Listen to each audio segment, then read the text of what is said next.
What's up, race fans? Welcome into the Monday Night Rewind on Topo Racing Media, presented by ELH Detailing and Federated Auto Parts. You'll look back at the weekend and your interview show around Michiana Motorsports. My name is Buju, sometimes a race car driver, sometimes an announcer, host of the Monday Night Rewind, host of the Thursday Night Throttle, host of the Bullring Chronicles, and joined, as always, on the Monday Night Rewind tonight, live on Topo Racing Media, by Lewis Noakes. How are we doing, Lewis?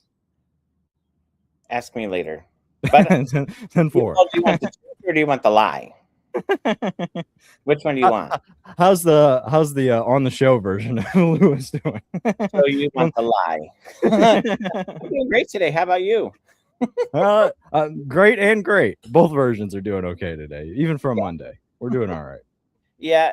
Well, I'm excited for the show. So, I'm really excited because I'm a big fan of Taylor. And so having someone of her caliber on and everything that she's done, getting her, getting to watch her grow over the last couple of years in a lot of different roles, that's what I'm super excited for, turning off from the weekend because it's been a rough weekend like everywhere. And I've not been on Facebook much today. I'll just say that because it's depressing. It's exhausting. And it makes me want to say everything's for sale. So, it's one of those things that, I feel bad, when you care about stuff, and I know you're super passionate about racing, right? And when you care about stuff, you care about people, you care about the tracks, right? It's just, you see it all and it's just, it's exhausting, right? And, for sure. But I got to make an autism logo. We have an autism awareness night at Kalamazoo. Drew Jack called me around 11 today and said, "Hey, can you make this? I need to do this today." And I don't know if he saw the look that I gave him because we were on the phone, but I'm kind of thinking like, bro, I already have enough on my plate right now between full programs and all the onboards, but sure, why not? I'll do that for you. And so I did it while we were on the phone. We were talking and I was making a logo at the same time. So because if there you go, better do it now while I'm in the program or it's not going to get done. But other than that, I'm excited for that. We've done that a couple of years with autism awareness. A lot of tracks do something for autism awareness. And that's why, I don't know if you saw it, but I used the infinity symbol because that's more representative. The autism community went with that symbol a few years ago. Old school, you can tell old school, it's the puzzle, right? So who probably watched the Drew Carey show and Mama's Family and, that kind of deal, probably use the puzzle pieces, but infinity's more representative, although not official symbol, but more representative of the messaging between the, behind the autism community. So I thought, let's use the infinity symbol to figure 8, can kind of make it look ovally.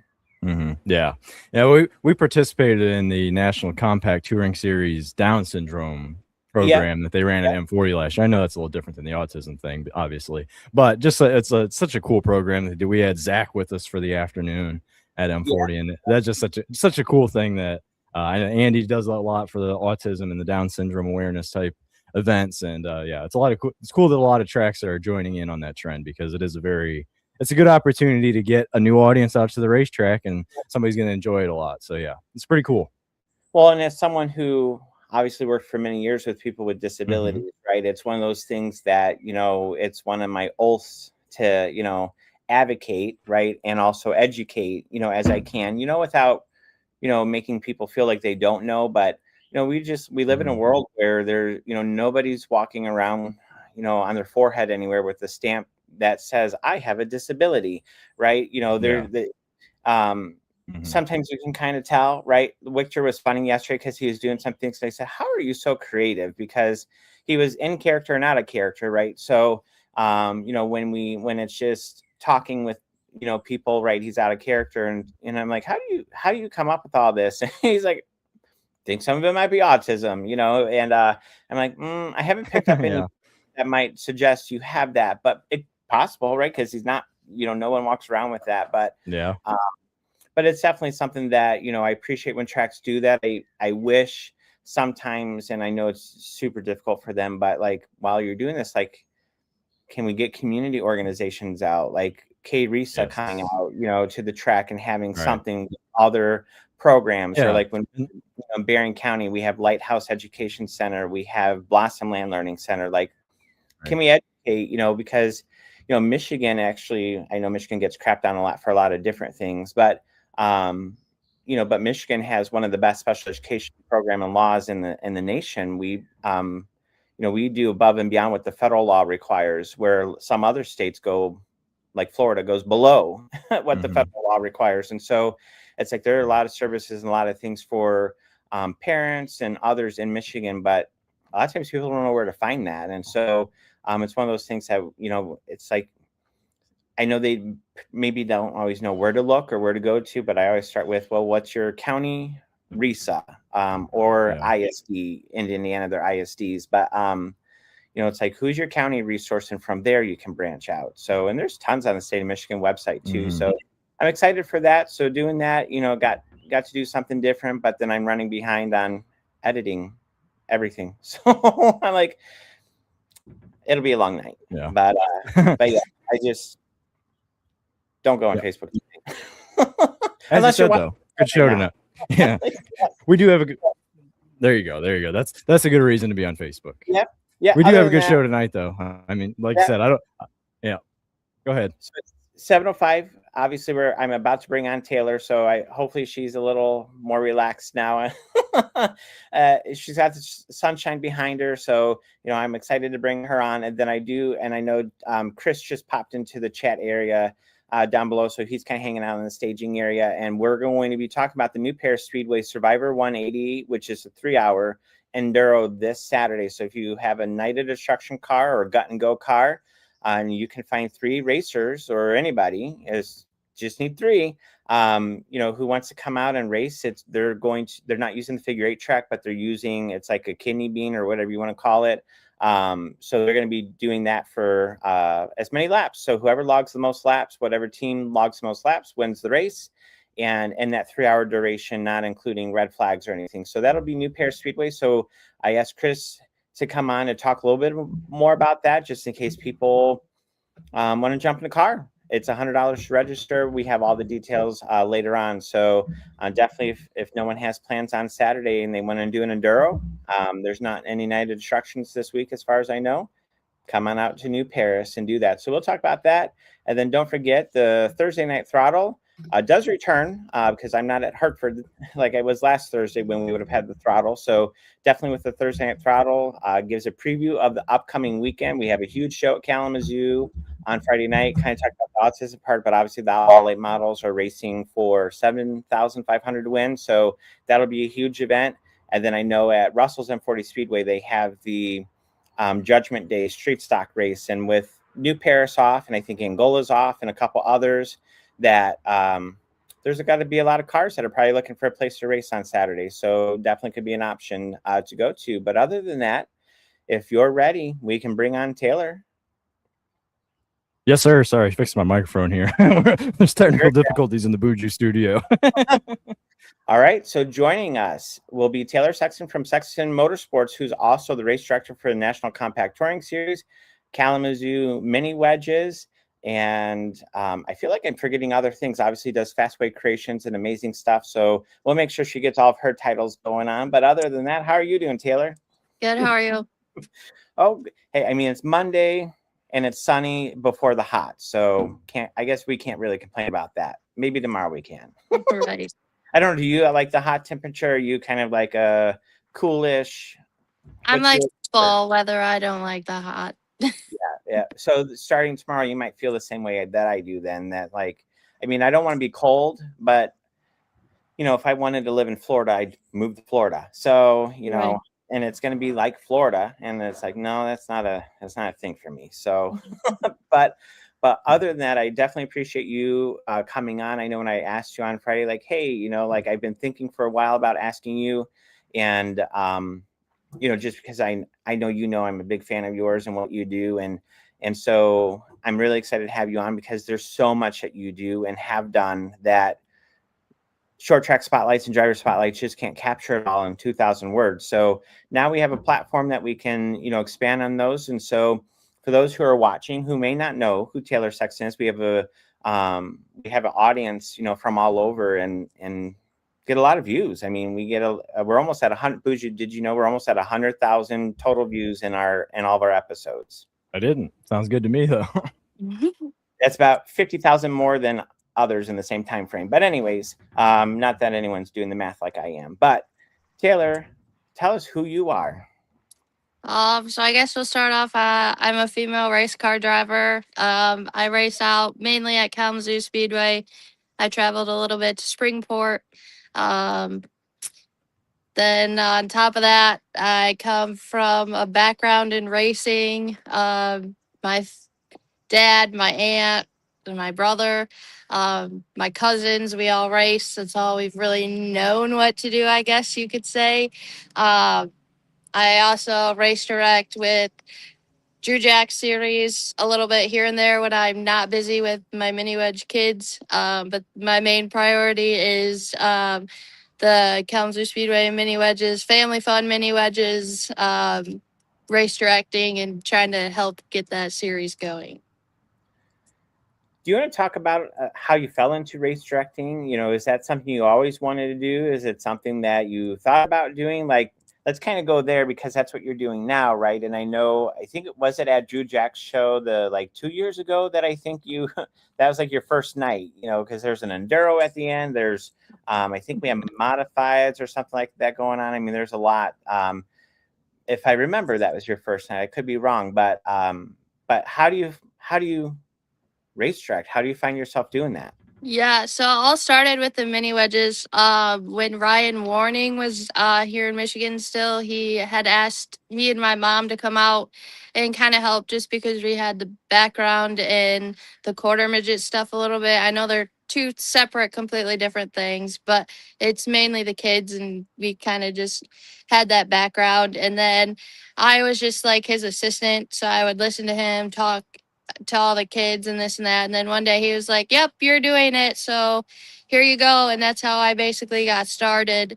And then it was just mini wedges. And then one day Drew was like, "Hey, I need you to come help me." And I was like, "Okay." And then all of a sudden I'm like, "Okay, what am I doing?" And he goes, "Yeah, you're race directing." And I was out at Hartford, and I was like, "Okay, here we go." So that's how I got into it. And then it just keeps going. So Because I mean, your family, there's a lot of legacy with the Sexton family, and especially in Southwest Michigan. And so, you know, that's something, you know, when you grow up around it, and you're surrounded by it, right? It probably feels maybe natural in a way, but you know, what is it that you want to do in racing ultimately? I mean, obviously you're a racer, and I know you said female racer, but you should say badass racer because that's more what it's like, right? In a late model, I mean, one of few Buju, that's the thing that always surprises me, right? Is that, you know, we have a lot of female representation in like Hornets and front wheel drives and outlaws, whatever you want to call them. But then as you move up, it gets less and less and less. And so, you know, Taylor's certainly been a trailblazer leading the way up at Kalamazoo as one of the V8 style, you know, female racers, but it should be badass racer.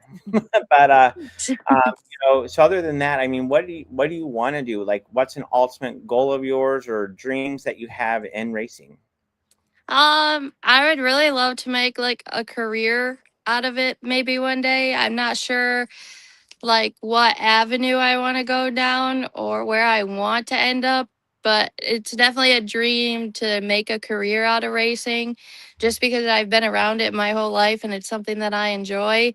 I was born in November, and that April I was at the racetrack, and I think we might have missed 1 year when there was a transition from when my dad was done with the big cars and Alex getting into the quarter midgets. There was just like 1 year that we were not at a racetrack, maybe. I mean, we were still there almost every single weekend, but there just wasn't a big car there at the racetrack. What was it like watching your dad? I asked him on Friday, because Alex wasn't there yet, right? And I went, man, it kind of feels weird. They I walk by know. and there's only one car there sometimes, and it's like, man, there's always two, right? So I asked your dad, I said, "Do you ever want to get back in the car?" And obviously that answer was yes. And so, you know, and he would like to do outlaw super late models again, right? That's something he wants to do. And so what was it like watching not only your dad, but then being coached, you know, by your dad? Because maybe that's two different versions of your dad, or maybe it's the same.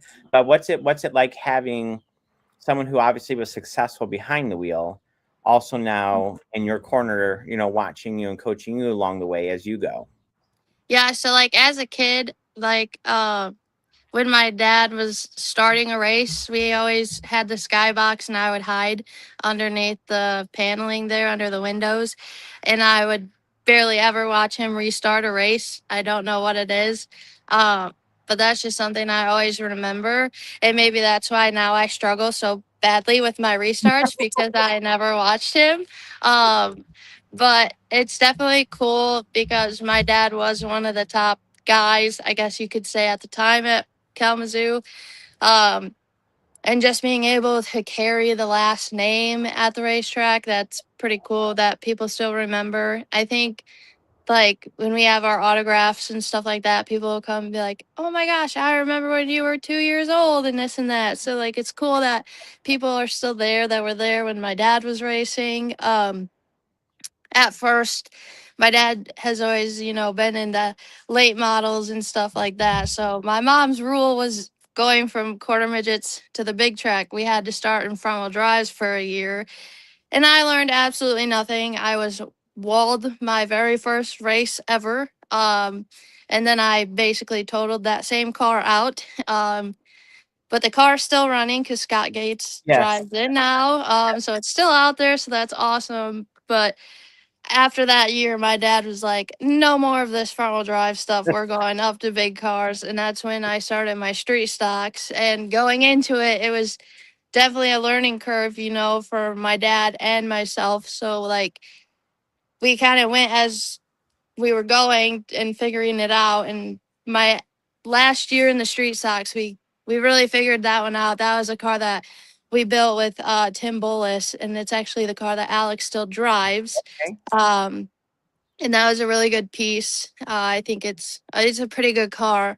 And then they let Alex race or hot lap at M40 one day, and then come to find out we're racing against each other, and we were so close in times and this and that, and you know, every single time we'd have a caution, he'd pull up right next to me like, yeah, good job, keep going, or same thing. And now it's like, okay, I'm done. I don't want to race with Alex anymore. Just because, you know, it's like, I'm sure he could say the same thing. It's just the challenge between I have to be better than my brother. And I'm sure he's like, well, I can't let my sister beat me either, you know? So then that's when I moved up to the late models. And it's pretty cool because, like, I guess you could say my attitude is more like my aunt's because we're feisty and we're ready to go. Whereas Alex and my dad are so laid back, they don't care what happens. Um, so it's like I'm fired up when something happens, and my dad's like, no, you did good. Like, there's nothing that you did wrong and stuff like that. So I definitely need my dad there to keep me grounded because, you know, he's the one that will work with me. He did he's taught me so much about the line and stuff like that. And there's still times today where I'm like, I need you to go in this corner because I feel like I'm not hitting my marks. So I need you to watch me. And then he'll be like, okay, well, I see you're doing this and you need to change it to this. So I'm just really thankful that I have his knowledge to back me up and stuff. But I'm also glad that I can learn how to do stuff myself and not have to rely on him if something is to happen. Mm-hmm. Now, Buju, I know I want to make sure you get questions in too. So I will throw it to you. I know what my next question is based on what Taylor was just talking about, and there's already a question I had in my mind. So I'm glad that you went that way. I was going to ask about like marks and all that, but Buju. I'm more curious about the race directing side. And you see, I'm now holding my microphone instead of it being on stand, so that's where we're at over here. But I'm curious about the race directing side. So you race directed mini wedges and you race directed big cars, quote unquote. So I'm on the mini wedge side. I feel like race director is as much of a coach as it is race directing, right? So what's that like stepping from that side where you're kind of sort of an extra parent to all these kids? It's where you get onto the side where now you're dealing with adults with their own personalities and all that stuff. What's the challenges there stepping from one into the other? Yeah, so like with the kids, obviously, you're kind of mentoring them, teaching them. Whereas the big cars, you can be a little bit more forceful, like you got one lagging back, like not going up to their spot, and you can be like, hey, listen, if you don't watch your spot, I'm going to fill the gap with the car behind you. Like, get up there, get in your spot, fill the gap. We're coming to the green flag. Um, it's a lot more watching the big cars just because you have a bigger track, so you're constantly watching. And I think what a lot of people think when you're race directing is that, oh, you're just watching the race happen.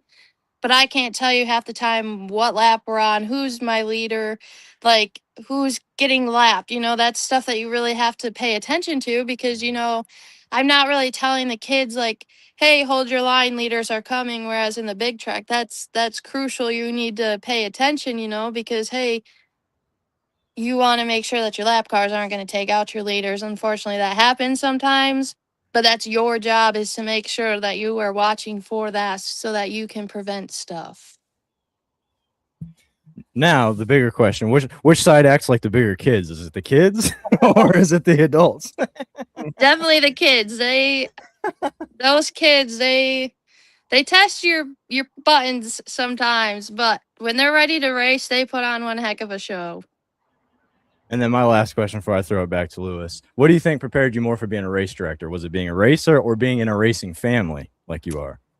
I think being a racer, because you can use your knowledge to help other people and you know what to look for, I guess. Like when someone's pretty loose and they're about to lose it, you kind of know to just keep your eyes there. They might get it on their own, but you definitely have to watch.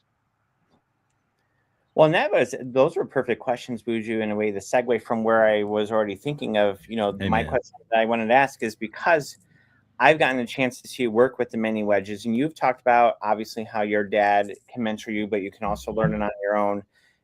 But now you get to mentor those mini wedge kids, right? And you also, a few weeks ago, the mini wedges went over to the quarter midget track and got a chance to like team together in that sense and do some things together. So when you're when you're talking with the kids about their racing, or you see that a kid is like beating themselves up, because you know what that's like, you've beat yourself up, right? So, how do you go in and talk with them and approach them? Or even, I know sometimes you guys have walked the track together, right? Where, you're talking about your marks. So how do you see you making your mark on this youth generation right now that eventually will be racing right next to you and challenging you for a spot on the track? Yeah, so I guess my biggest thing that I try to teach the kids when I'm working with them is respect.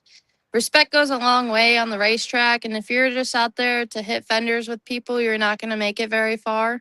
So that's the biggest thing that I look for, is the respect. So like recently we've had issues with passing zones, and if some of my kids are watching, they all got after me for passing zones the other day. So it goes both ways, but you also have to have that relationship with all the kids. Like, you don't want them to be afraid to come up and tell you something like, hey, I don't appreciate you doing this, or hey, can you help me with this better than you did this time. So the biggest thing is, like, I like to create a relationship with the kids to make sure that they know that they are more than welcome to come tell me if I'm doing something they don't appreciate. And I think that just goes a long way too. But the respect and passing cleanly is the biggest thing. And you've been a part of the mini wedges now for a couple of years, especially at Kalamazoo under the leadership of Kenny Head. And so you've gotten a chance to, be with someone who you watched race and got a chance to race against, got a chance to start next to at times too, on the front row and everything. So what is the growth that you've seen in the mini wedges, and maybe even some drivers that come to your mind from the first time you stepped into that role with Kenny Head to now? Like, what stands out to you in terms of the growth of the program, growth of some drivers, even growth from rookie drivers this year, where you're like, a few years ago, we wouldn't be in this spot, and now we are. What do you see it changed? Yeah, so a lot of the kids that I started off with when I first started, they were 5 or 6 years old at the time. and they are now in the case cart, champ cart, whatever it is. So they're to the point where they're progressing, and I think that's my favorite thing is like,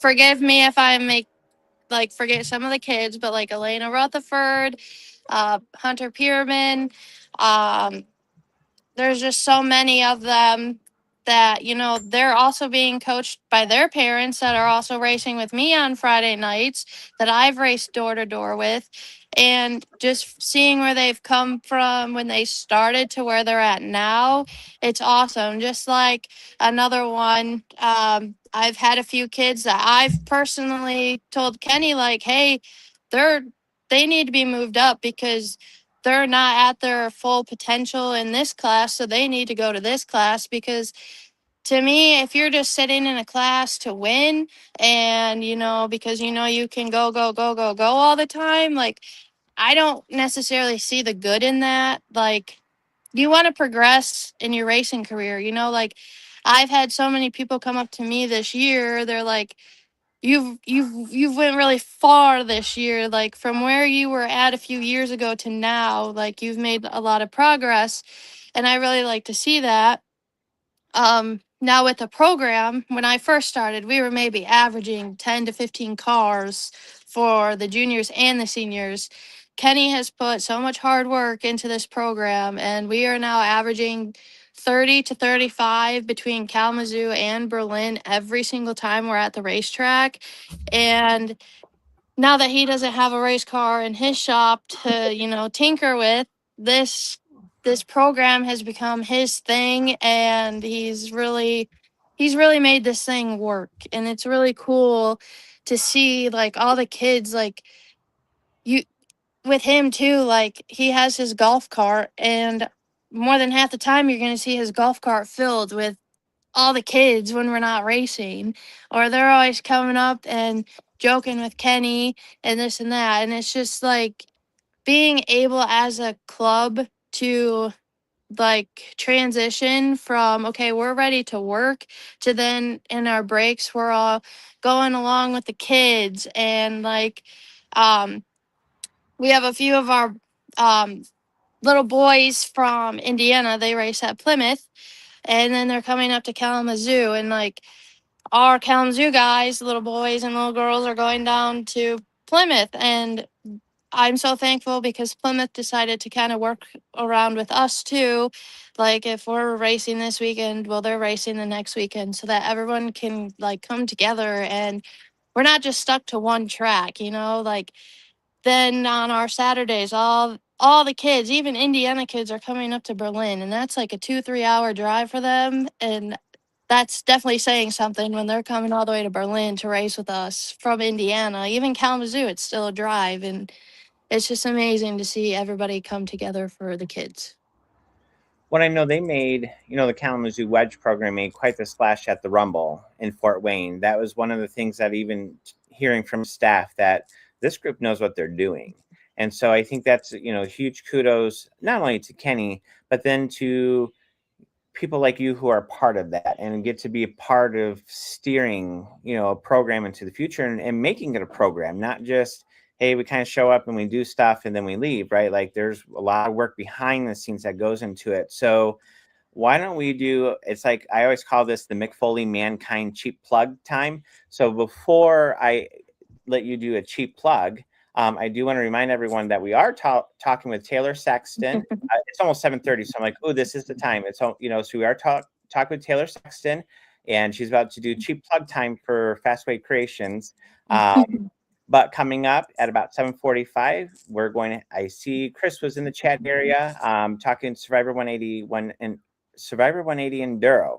But Taylor, race directing, late model racing, work on the side, all these other things. And then you also have your Fastway Creations. And so why don't you talk a little bit about that? And then I do want to remind everyone watching, you're welcome to add in questions in the chat area that we can pull up on the screen and ask Taylor, something you might be wondering, especially when it comes to late model racing and, template late model racing, which not a lot of tracks are doing that anymore, right? So Kalamazoo is one of the last holdouts of template late model racing. But Well, why don't you talk a little bit about your Fastway creations and the one more thing that you fit onto your plate, with everything that you do. Yeah, so I got a bright idea one day to buy an embroidery machine because why not add more to my plate? And not a lot of people were doing that around the area. I was going to get into the whole vinyl stuff, but there's just too many people in the area that were doing it. That's a good thing, to have competition just like racing. And so I got into embroidery, didn't do my research very well. So then I ended up buying another machine just because, we have to do that. But that's definitely like at first I was just, messing around with it, not promoting it. And then I got a really good offer with M40. So I started making all their hats over there, and then I ventured out a little bit, started doing a lot of the drivers' hats around here. I was thankful for Jen Rohrig to message me to do some hats for them. I've had some people from way out of town reach out to me to do racing hats for them. I think that's really cool. And I think the coolest thing for me being such a small business type thing is when people are walking around the racetrack and you're like, oh my gosh, that's my hat that I made. Like people are actually wearing my stuff. So my main focus is like embroidery, mainly hats. I do a lot of other things like shirts, jackets. I've been lucky enough to do the Kalamazoo Speedway championship jackets. I've done Springport's championship jackets. So there's stuff like that. It's a lot of racing stuff. And then I just decided recently to get into the DTF printing, like type screen printing stuff too. So I'm starting to get my feet wet with that, and it's been pretty fun. Laser engraving, I'm doing that too when I have time. Um, a lot of this is like we'll work on the race car for a few hours, come back in, do that for a few hours. Some days it's like, okay, my race car is decently good. We're gonna go work on this stuff for now. And then Wednesdays we're up at Berlin with the mini wedges. So it's just finding the time to um, fit all the embroidery in on top of the racing, and it's something I enjoy, something that I can, a lot of us racers know when you get in your car, it's just a way to kind of shut your mind off and have some fun. And it's like that for embroidery too. You can get so lost in your projects and you're creating something really cool.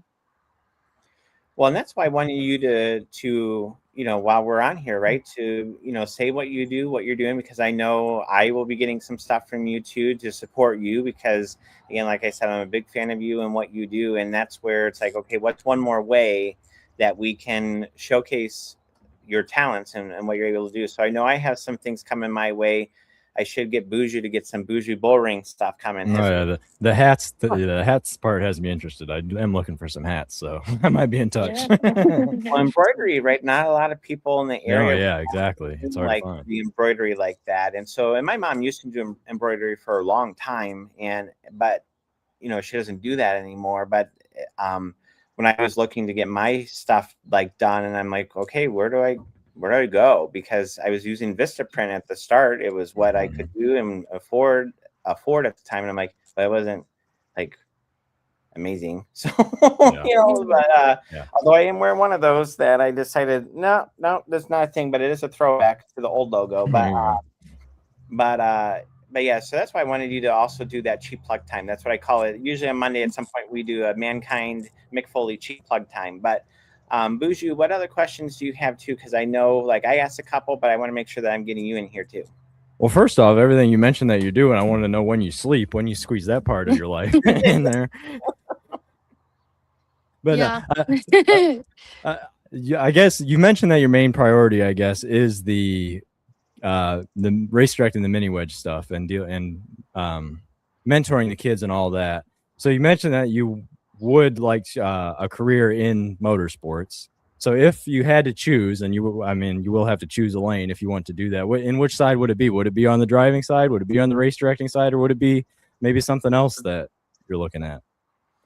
That's why I'm torn right now, because I'm not ready to give up my seat yet. Because that's obviously, we all know, being racers. The templates, they are dwindling down at a lot of places. I'm not sure what I'll end up doing. With Springport, coming back, we might look into that if they decide to race templates, and their schedule's not exactly full time every single weekend type deal. I really do enjoy race directing. So if I had the opportunity presented to me, like, hey, you can go race this track, but I need you at this track, I would probably jump on it pretty fast. Interesting. So you're obviously still very much interested in the driving side, and I know you've been able to travel around a little bit, race some tracks. But what are some that are still on your bucket list that you've yet to get to before you are, or if you do decide to give up the driving side at some point? What are some tracks you want to do before you're done? I would definitely like to take the trip to Owasso with the template because I know that I could probably race up there. Berlin, even if I don't race at Berlin, just practicing would be amazing and awesome opportunity. And then Angola, my dad did pretty well down there. And so it'd be fun. I've been able to go to New Paris a few times, M40 a few times. So just, I guess, the tracks that aren't super, super far away. Freedom Factory would probably be like at the very top of the list after being there. And now that they have, late models there every so often. But yeah, definitely Owasso and Berlin is at the top of my list just to, make a few laps around there someday. And then my last question, with you being from such a racing family and you growing up at Kalamazoo and then moving on to race at Kalamazoo, who's somebody that you lined up next to for the first time and you're looking over at them and like, man, I can't believe I'm about to race blank? Kenny Ed. Fair enough. It's a good answer. Well, and I mean, you had a really good battle going with him there for a while in one of the races, I know. And then, yeah, that's something that this year, watching you even more, you've just been, I know a few weeks ago when I put a camera in her car, then it didn't go that way. I took full blame for that when I said this was my fault, but because she did well before that and did well after that. So I'm definitely taking the fault for it. But I mean, there are nights where I'm like, dang, look at, the caution or whatever. I look over at Raymond, dang, look at Taylor going out there. And because you've been on such a good run. And that's where I won't say all the details, but I know a few years ago, I had many different conversations with you. And I don't know, if they ever went anywhere with that, but it's like, man, like, I didn't like how it was going. Right. It's like, man, you're good. You just got to remember that, crap happens. Sometimes. Yeah. I definitely have to remind myself of that. I don't know. I guess, being the female in the top sport, you're going to get pushed around a lot. And that's my issue is like, there's been a few times where maybe I haven't raced people with respect, but that's my biggest thing because Alex and I were taught literally in our street stocks when we were racing together, we were told the second we touch each other on the racetrack with our race cars, we were both parked and we were done racing. So that's how I treat racing, like you have to give respect to earn respect. Yep. But the past few years, it's definitely changed. And even if you have respect, they're still just going to push you around the track like you're in the way all the time. And you just have to like get that out of your head that you're not in the way. Just go. Like keep going. Yeah. Don't, know. You're in the race too. Yeah. So yeah. Your template is just like any other template out there, right? Mm-hmm. It has 4 wheels and it can go fast. Right. Before I ask Tina's question, that's going to lead me to my next part about just go. And you've brought up Alex a couple times. Obviously, huge congratulations to him winning down at Plymouth this past Saturday. I know Bougie and I were down the road from that race, and but when I saw that, I thought that was pretty exciting because I know, like he too, right? He had a bumpy Friday. You had the bumpy Friday a few weeks ago. He had a little bit of a bumpy Friday this past Friday at Kalamazoo, and so to kind of turn around and do that, I thought that was pretty cool. But before I ask Tina's, so let's go street stock and then let's go template because I don't think Alex has raced a template yet, but let's pretend like he has because you both have done street stock. So 5 laps, 1-on-1. Who wins the street stock? Probably Alex. He can wheel a street stock pretty dang good. If like he can go out there and just lay a lap down, and it's like, what the heck? So template. Pretend same skill, same car, same everything. You know what he can do in a street stock. He knows what you can do in a street stock. Now let's go to template. 5 laps. Who's winning?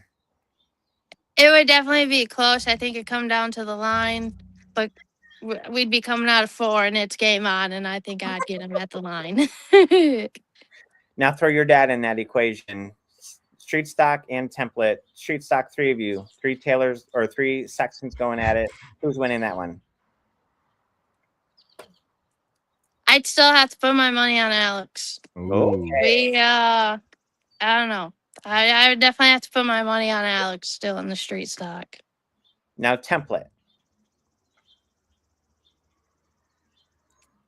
I don't know. I think dad did outlaw racing, right? For the most part, right? Like he mostly was in outlaw supers, but since you're in a template, you haven't raced outlaw super yet. So that's where I thought, let's kind of keep it where you are. Before I ask Tina's question, I'm kind of edging Tina a little bit. I don't know. I think it'd be pretty close between me and my dad, but my dad might still get it because he's got lots and lots and lots of laps. So yeah, we've asked that question a couple times each week to some different drivers, like who's winning, who's in the drag race, just because it's kind of fun to kind of imagine, right? Like who might win, like to kind of really think about that. But let's try to get you some sales too at the same time. So here's the question. So she wants to know, does Taylor have a Facebook page for her business for those interested in buying her products? Yeah, so it's under Fastway Creations, 3 words. My profile picture is like black, blue, and white. Kind of matches my race car. So I just mainly do Facebook at the moment. I'd like to push that more, so I need to do better on my social media side of it. But right now I'm at the point where like I have enough to keep me busy, but I would definitely love to expand. Right. So again, what I'll do is I'll tag your page once we're off the live. I'll tag it, that way people can see it there. Or if someone in the comments wants to help out and already follows it, you can tag too. It won't let me on the platform we're on right now. It won't let me tag it, but so sometimes wait till after because my phone's way over that way. So right, get that tagged because I know I'm excited. I have a jacket coming from you, and then we just talked about a polo on Friday. So definitely we'll be wearing that around and supporting you because like I said, you just do so much for a lot of people. And so it's like, how, I always ask, how can I continue to help others? So, so Tina just put it on there, and then Booze, you got it too. There we go. So Fastway Creation. So click that, and then Tina has it. There we go. Now they're flooding in. Oh yeah. Heck yeah. Yeah, lots of options to click to go there. So definitely check out, because I know you've done tumblers, if I remember right. I've seen tumblers. I've seen people post bags too, like handbags or purses or things like that. So yep. I think I saw stuff glittered. I just did some rhinestone hats. They're pretty fancy. Yeah, because I saw them. I went, ooh, shiny. Yes. You can't lose that person, whoever's wearing it, right? You won't be able to lose them in a crowd. So right. Yeah, they're pretty sparkly. So again, definitely go check out Fastway Creations. That way you can support Taylor, because again, I'm a big believer in supporting those who support short track racing. And, that's why, like, I have Matt, do my graphics on the car and everything, because he's on the track, he's racing, right? So I definitely want to continue to support those who are especially who are racers. Right. And then from Hartford, we have Taylor does an amazing job on NCTS Midwest and M40 stuff. Oh, it's Drew on Hartford's. Okay. Threw me out there for a moment.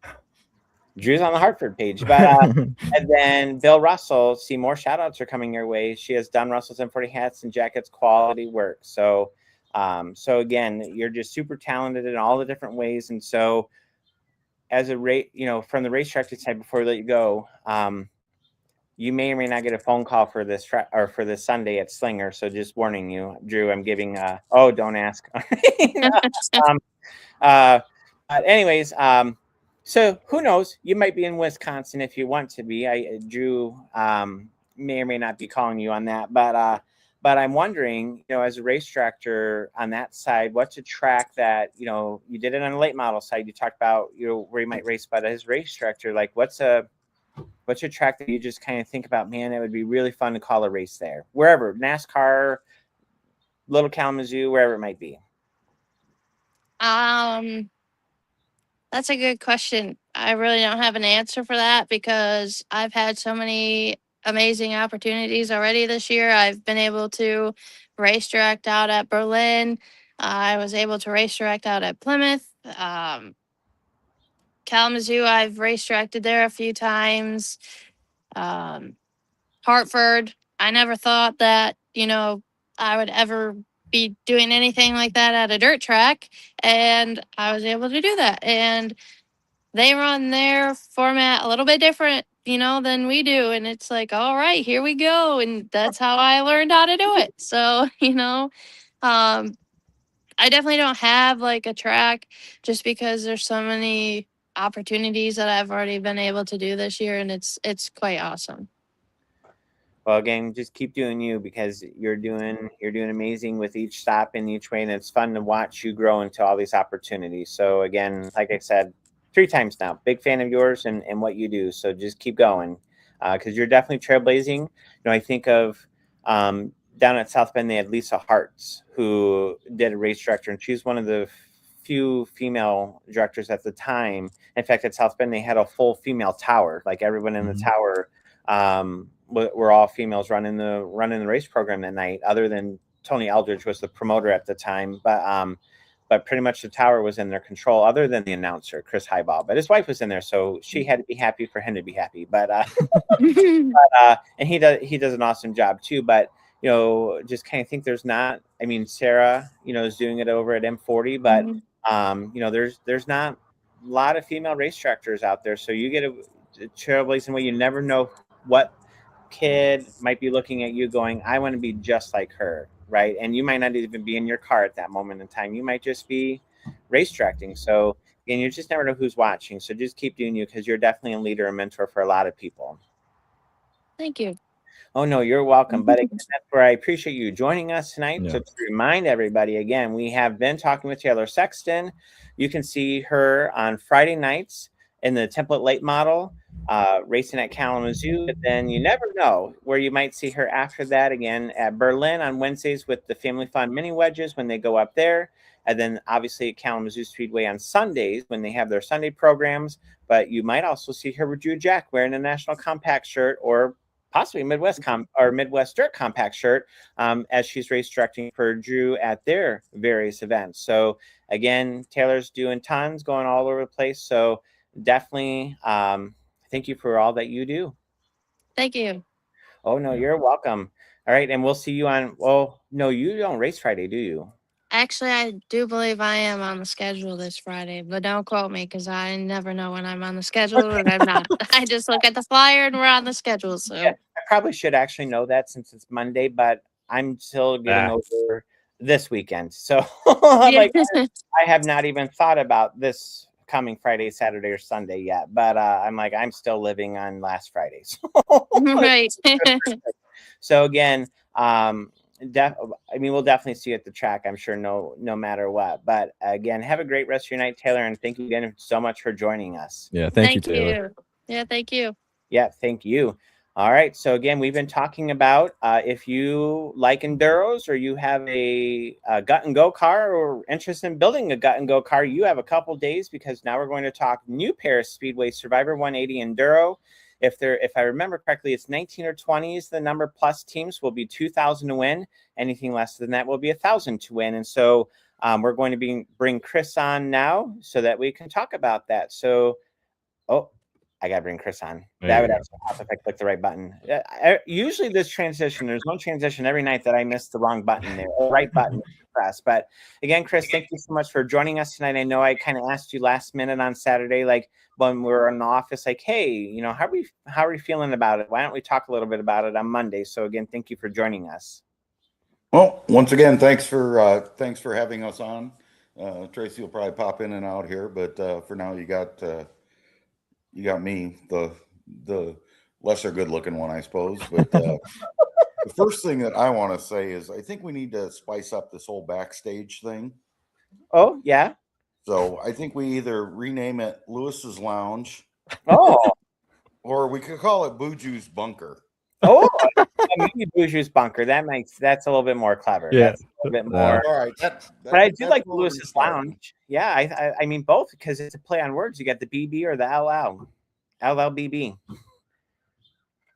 I don't know. Hey. Anyways, I'll try to keep my laptop still. I know it's bouncing around a little bit, but anyways, once again, thanks for having me on. And yeah, we've got Saturday coming up. Will be our second annual Survivor 180. Yeah. 3-hour enduro. It's something we've been talking about for years, and we thought we'd give it a shot last year. And surprisingly enough, and this is kind of regurgitated from the last episode when we talked, it turned out to be way more entertaining than what we anticipated. So for this year's second annual Survivor 180, we're going with a little different track configuration. Last year we ran what we call our Wrench It Up, which is a modified figure 8. And if you looked at it from an aerial view, it kind of looks like a double box end wrench. So this year we're going to go with, and I believe this is a term coined by NASCAR, the Roval. Oh, I messed it up then. I kept thinking kidney bean in my head, but so well, kidney bean could have been the Wrench It Up style, but yep. So with the Roval, what we're going to do is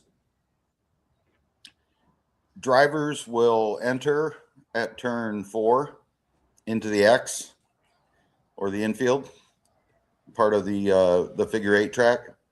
They will exit that at turn 1 and then go through turn 2, the backstretch, and turn 3, and then re-enter the infield or the X in turn 4 again.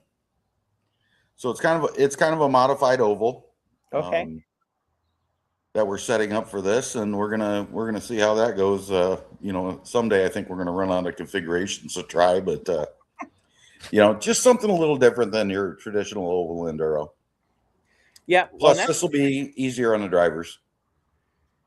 Yeah, well, and that's where a lot of enduros are circle track, right? And Jujack has a lot of those enduros to do that. So in this case, you're offering a different style enduro, and you're doing a team. And that's why, as you were talking about that, I put the graphic up, and I'll do it again as we're going through that, is, not only, is it not just a circle track, but, this is a team aspect. So there's going to be a pit area where they're going to have to possibly change tires, or they're possibly going to have to put fuel in the car. They're possibly going to have to do work on these cars, and they also have to swap out drivers too. So so if you want to talk a little bit about, not only from the course standpoint, but where that pit area will be located, how the exchange of drivers will take place, especially since each driver has to log at least minimal 30 minutes within this 3-hour enduro, giving 90 minutes, everybody races, where maybe the last 90 minutes, it could look a little different. So if you want to kind of go through that aspect of things, especially because this, as Tracy likes to explain it, it's technical, there's skills, there's like pit stops. So you get a little bit of NASCAR in there. You get a little, different things that you have to do.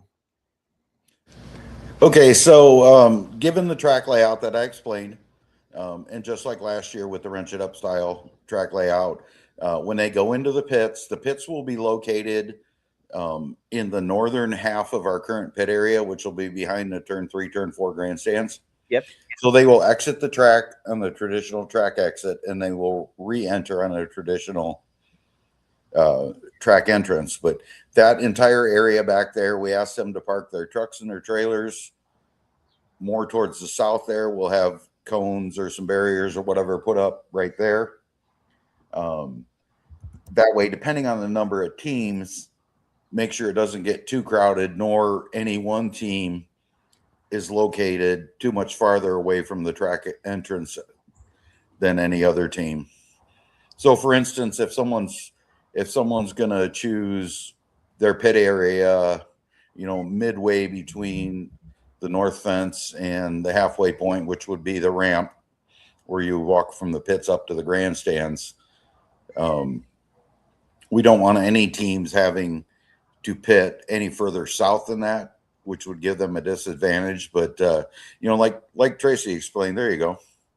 Like Tracy explained, you know, so much strategy is involved, and it's almost as fun to go watch them in the pits as it is watch them on the track, because you've got drivers crawling out, new driver crawling in, strapping in, buckling in, tire changes going on, fuel definitely during 3 hours, being gut and go or NOD style cars. You know, there's no way even with a full tank of gas you're going to make it. So you are going to need fuel at some time. We've seen some repairs go on, but it is a 3 hour time limit. Last year, I think 365 laps was the winning team. So 3-person teams. Each driver in the team must log at least 30 minutes. We'll have staff down there logging driver changes and times they got in, times they got out of the car. You know, some teams, they were confident enough in all 3 members where it was 1 hour, 1 hour, 1 hour. You know, some teams, I believe there was one team, if I'm not mistaken, went 30 minutes, 30 minutes, and then one driver finished up 2 hours. But, you know, I don't think any of them could feel their arms at the end of the at the end of the deal last year. They're all like, "Oh my gosh, I can't feel my arms." So, but that was wrench it up style, so there was more turns involved there. But yeah, it's one of those fun events. It's different than regular racing. It's different than Night of Destruction. You know, it's something. It's not your running for points or anything like that. You know, we've got a nice payout set up. We've got nice survivor trophies, and that'll be first, second, and third place will get trophies, and they all will get their an identical trophy as a team.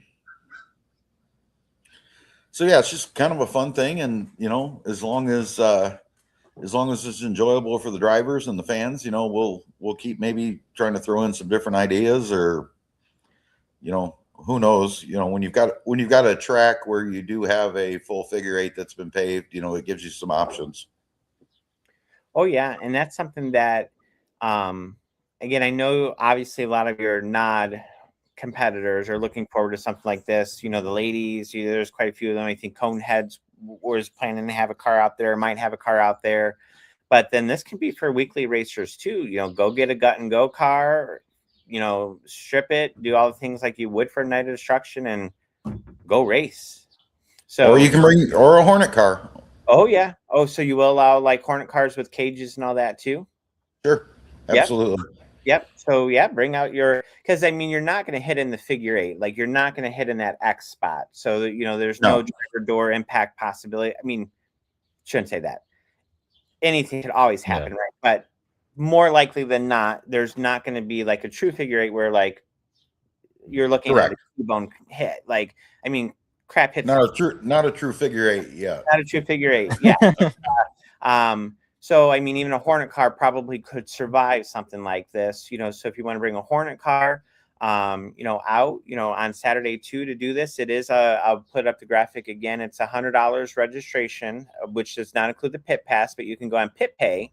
And on pit pay, it's $30. At the gate, it's what, $35? Correct. Yep. Just like all of our standard events. Yep. So definitely, you know, take advantage, because you can sign all your waivers and everything on pit pay. So that's already done. When you get to the track, you scan the little QR code and you get to get in after you go through that process. But it, you know, it's a gut and go style NOD car, but you know, Hornets would qualify for this too. 3 team members. So again, that's the important part to remember. You need 3 team members, and each one must log at least 30 minutes. Chris already said that someone will be sitting there timing that, but after everyone has reached their minimal, then obviously as a team you can strategize. And if I remember, Chris, it was at 19 or 20 plus teams, it was 2,000 to win. And obviously whatever that number is, less than that would be like 1,000 to win. Correct. Start money. So do you want to go? Do you have the payout with you by chance? If not, I think I might be able to pull it up really quick. I would have to get off of my screen to do that. Oh, yeah, so let me go here really quick, because I just pulled it up for somebody the other day. So it was already in your photos area, so it's easy to find. So Survivor Enduro. So it's 20 plus teams is 2,000 to win. Second place is 1,000 to win. Third place is 500. Fourth place is 250. Fifth place is 125. Sixth through seventh place would be $100. Eighth through 10th is $75. And 11th on out is $50. If there's less than 20 teams, so 19 or less, that would be 1,000.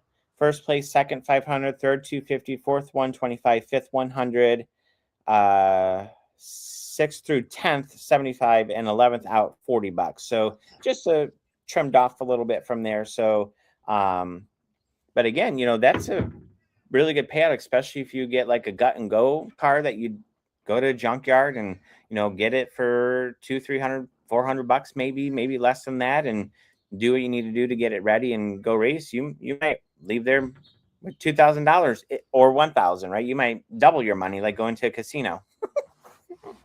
Who knows? We're pretty confident that that possibly that we will get the 20 cars or more. That would definitely make for a little more exciting race. But last year we had a pretty decent field. I think we had 10 or 11. It was first year, and it was a little bit last minute when we brought it on. So yeah.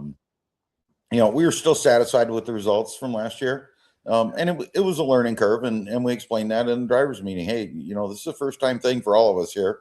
Let's work together. Let's put our heads together at the end of it, see how we can make some improvements, make it more entertaining if need be, and so forth. But when it comes to registration, also, I wanted to talk a little bit about that, if you don't mind. Yeah, no, the platform's yours right now. the rules, payouts, and a fillable PDF registration form were posted a couple weeks ago. I will post those again in the morning. I had a conversation last year with my race pass about trying to figure out how to enter a team, and their just format is not set up for team racing because there's not a lot of team racing out there. But I was messing around with a little bit today, and I went on my race pass. I created a Survivor 180 active class, so we can have live results, live timing, etc. through my race pass, which is what we do normally at all events, racing events, not Night of Destruction. But what I was able to do was create a registration as if I were a team. And there's that form. But I did just post this on Facebook. If the teams go on to my race pass, they can register for Survivor 180. When it asks for your first name, enter the word team.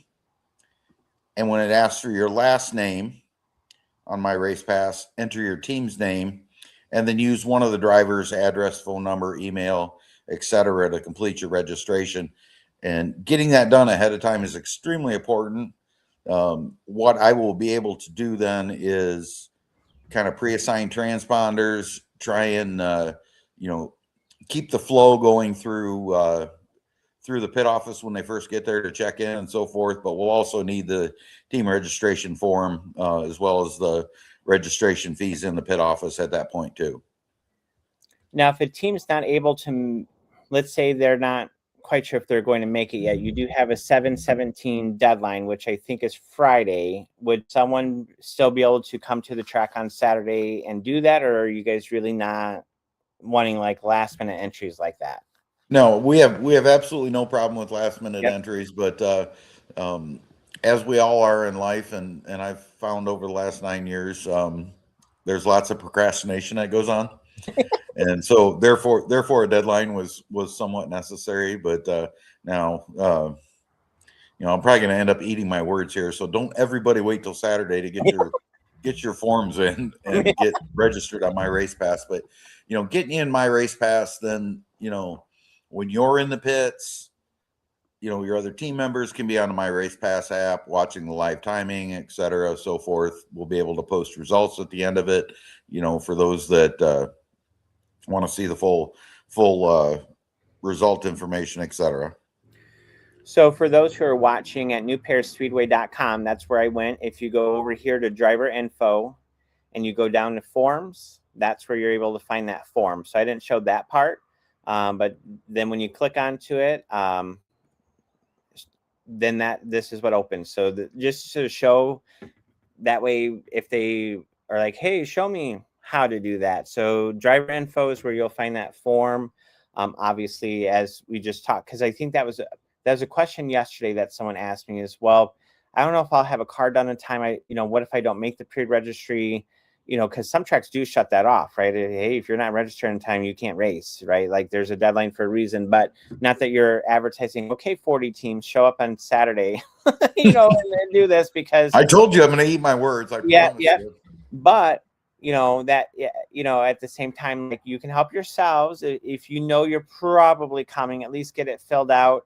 Maybe you wait, maybe say, hey, this is the car that we have, but it might be this car instead, right? Like that, they could do that too. Like, this is a car we're thinking, but it might be this. Either way, we're coming. At least they're coming. So, we want to try to be flexible, and a lot of the reason that we got into My Race Pass, which I think we started in 2020 with My Race Pass. It makes things easier. It makes making lineups easier, etc. And then when I believe we were at PRI, or maybe Tracy might have been at Daytona at RPM, but she got talking to the pit pay people, and the fact that you buy your pit pass on the pit pay app, you fill out your waiver right there within the app. Then when you get to the track that day, if you're on pit pay, number one, it gets you into the pits 30 minutes earlier than someone who isn't on pit pay. You save $1.50, $1.60, something like that. So it's not a giant savings after pit pays fees. But when you get to the track every week, Tracy will be out when we start letting cars in, and she'll walk through the lineup of cars and scan people in. And then she'll have someone with her that puts their wristband on. They're done. You don't have to go to the ticket booth there in the pits and sign your waiver and print your name and, say who you are and your blood type and lipstick color or whatever. But we try to make it as efficient as possible. It doesn't always work out, but for the most part, it's worked pretty nice for us. Well, I know, last year when you first introduced it, your Night of Destruction crew was the one that like went above and beyond probably expectations, and almost all your competitors that would come to that, they got on that pit pay right away. And it was, weekly racers, it took them a few weeks to get onto that, but opening those gates a few minutes early certainly helped, because people want to get it set up. And if 30 minutes is 30 minutes, that's 30 more minutes that you can spend on a car rather than waiting in line. So well, it helps us get hot laps started during a regular race night on time, and there's always going to be late entries or late comers or so forth, and that's we know that's going to happen, and we plan for it. But typically I like to try and get all drivers checked in on a regular race night at 1:45. Then I can go up to the tower and sit with the scorer, start making lineups, etc., stuff like that. So how will lineups be determined for the Survivor 180? Because obviously they're probably not qualifying. So is that like, hey, you're first in the pit and you're first through tech, so you're first in line? Or is it pill draw? Like, how are you guys going to do lineups for this? Honestly, one thing we can confirm is we will give them a hot lap session.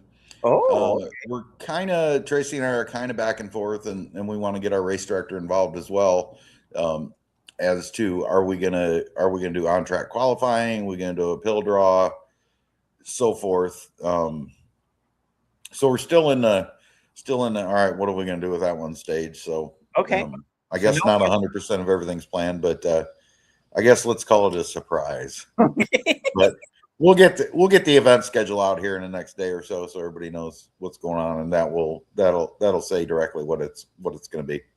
Yep, and it is Monday, right? So I mean, there's things that you're still working out the kinks on and everything too. So that was just me thinking ahead. That like, well, how will you do this, right? Because it's not like a normal race night where you go out and hot lap for 16 laps and then go out and qualify for 2 laps. Like, I figured like it'd be like other enduros. You just show up, park, and go. So that's why I was asking, like, how will this work? So Well, we want to give the the hot laps thing, and I'm sorry I cut you off there. The hot laps thing is get the fans in the grandstands, get the drivers comfortable with the track layout. Yes, and give them something to watch. Where the general admission gates and on pit passes, those will open at 3:00. Right. And so try to get something going on the track between 3 and 5 o'clock, which is when we'll start the race. Yep.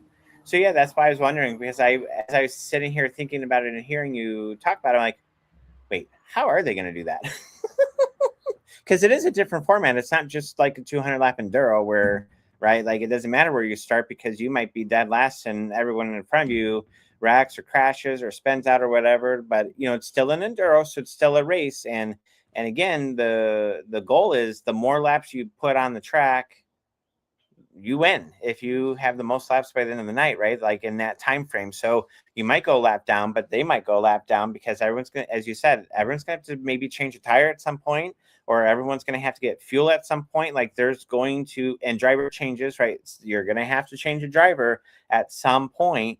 And so that obviously when cars are sitting there idle, a lot of things can happen. So so it's one of those, like, you got to put a lot of strategy into this and probably have a game plan going in. But that's why I'm like, yeah, how are they going to do that?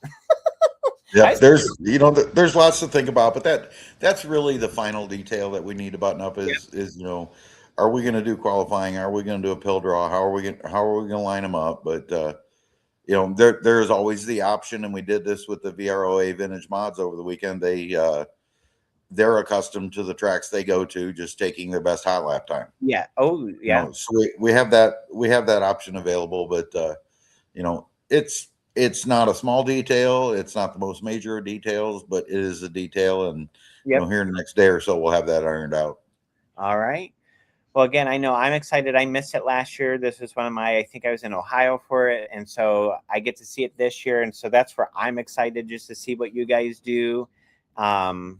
And what the teams do. I know Tracy always tells us story about the ladies team from last year and no power steering and all these other things that kind of went against them. But, I mean, again, 300 laps or 300, you said 365 or whatever it was laps. I mean, that's like all your features for a couple weeks combined with heat races. Mm-hmm.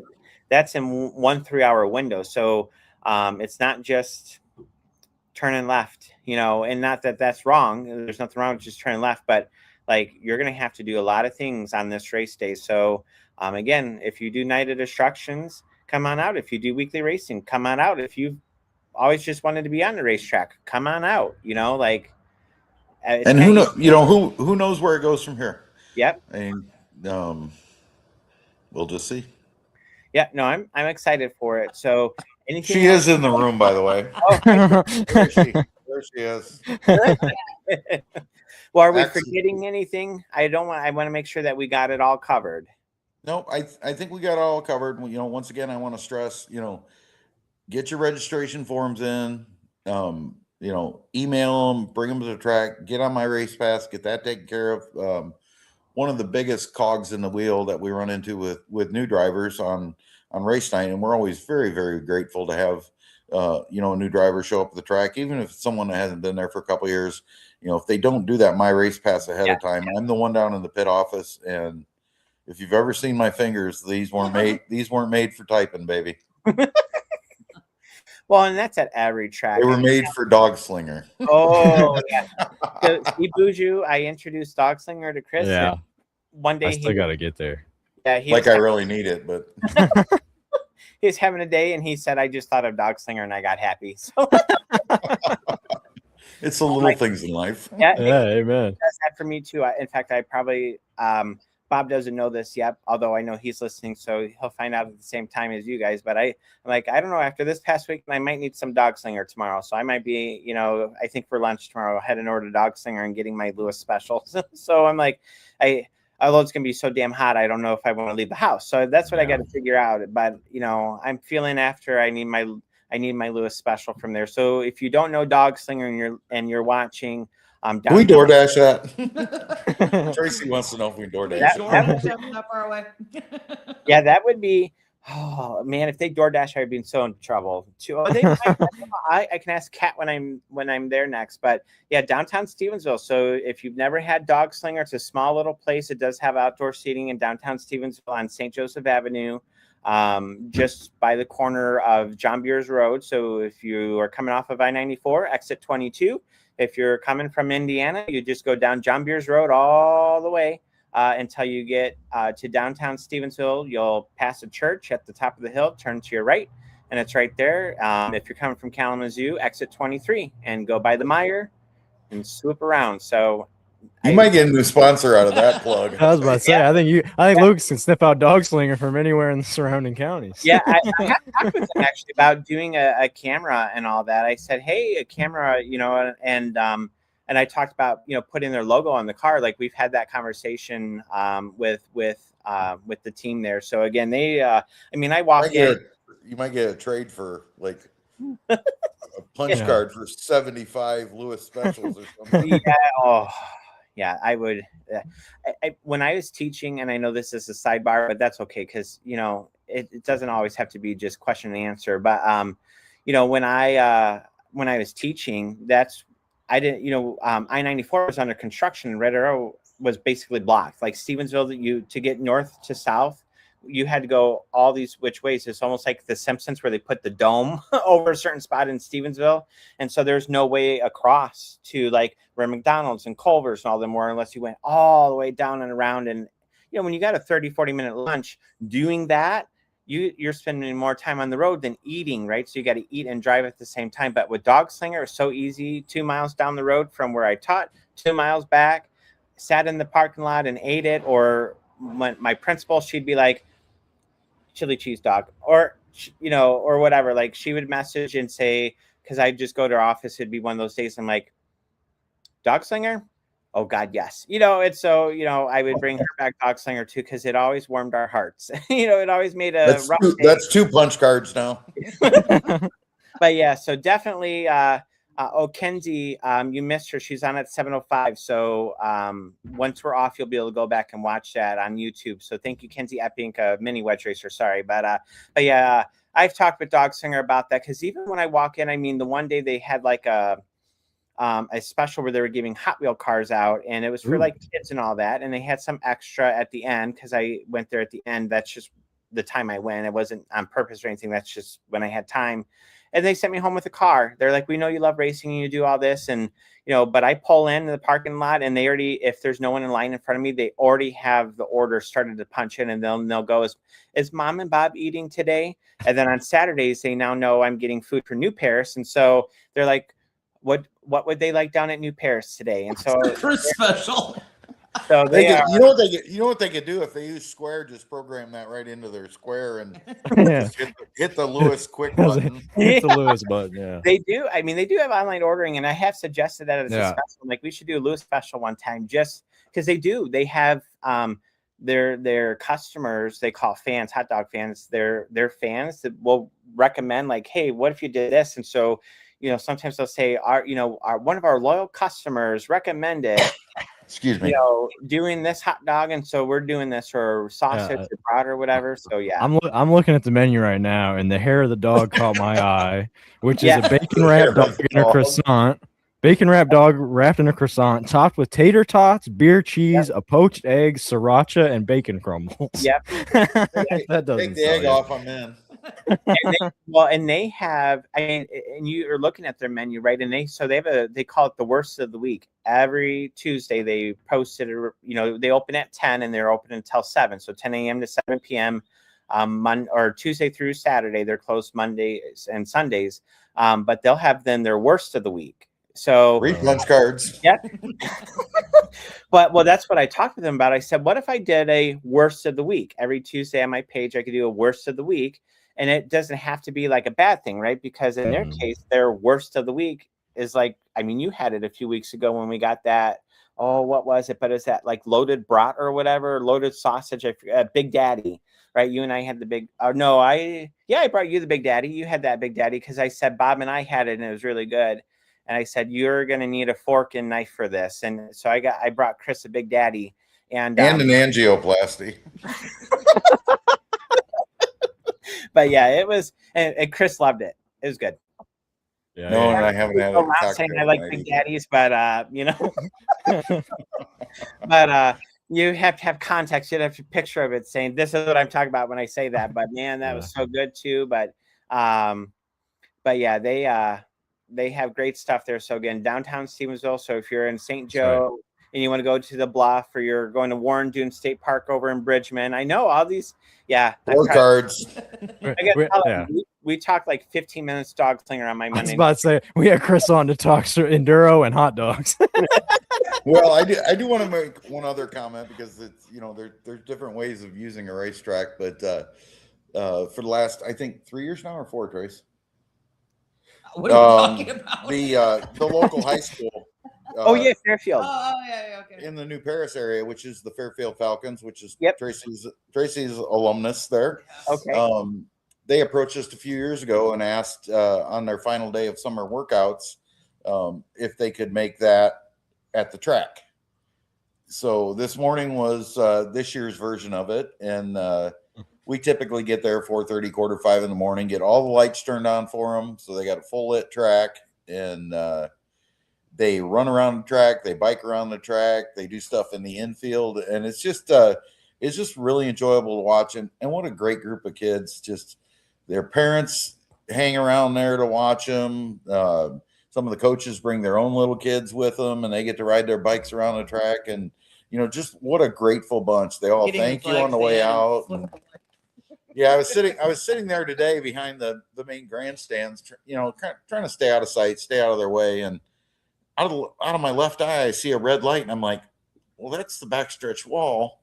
Well, then it was disappeared, and I thought I was imagining things or just not awake. Then I see a green light. Then I see a yellow light. Well, one of the coach's kids had climbed up into the flag stand and found the switches for the track lights. So it was like, and his mom was underneath the flag stand, making sure they didn't fall out of there. But creative little guys they were. You give it just so we don't get Fairfield in trouble here. This is not mandatory. It's not a full, because they're not into practice season yet. It's conditioning, so it's not like the full teams out there. It's not all the full coaches out there. Yeah, this is just a fun kind of thing. So, and that's your public service announcement for the attorneys. Yeah, for the IHSA who might be listening. You never know, right? Someone from the IHSA may be like, "Hey, I heard there's an organized practice going on over there." Not an organized practice. Nope. Although they're probably, since Indiana starts, you guys got the Elkhart County Fair in 2 weeks, so their football, they're probably almost near getting into 2 days and everything. I could look at my book. I'm actually an IHSA official, not football. Right. So yeah, I think it's August 1st, but I could look at August. That's okay. Yeah, but so again, one of those cool workouts. I know up here the teams like to go to the dunes. They do a lot of the dunes, like Lakeshore and St. Go down to the dunes. They'll go over to the Bluff here, like St. Joe. Obviously, goes to Silver Beach and does all the, and then Gene Clock Park, which is on the other side, where the lighthouse is. The lighthouse, not the pier light, but the real lighthouse. And how do you get to Dog Slinger from there? Well, so you go down St. Joe Avenue and no Red Arrow Highway, Lakeshore Drive, Red Arrow Highway into punch cards. my little burger place up there. I can. Oh, you're talking Redemax, aren't you? The burger place. No. And up there, Main Street. Yep. But I call it Eau Claire. When you guys call it Eau Claire, I'm like, I know that's probably the correct way to say it, but most people in the area just call it Eau Claire. There's just a bunch of beavers over there, but yeah, so so being here along the dune, Wolverines. Yeah, we're Irish. We don't You're in Michigan. It's Wolverines instead of Cheeseheads. At least in Wisconsin, it's Eau Claire.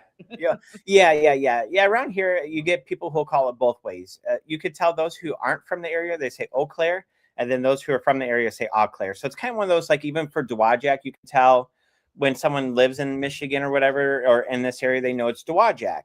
And you can, I was making fun of Joel. He might still be watching, but what did he call it one day? He mispronounced, and I went, that's not how you say it. And I said, if you're a Lakeshore person, you say Dog Patch, but that's also not really PC correct anymore. That the rivalry is not the same like it used to be in the 90s and early 2000s. But, so in Lakeshore, you called it Dog Patch. And and Dowagiac had a lovely name for Lakeshore people, and so which we are so off subject. Yeah, we're off the rails.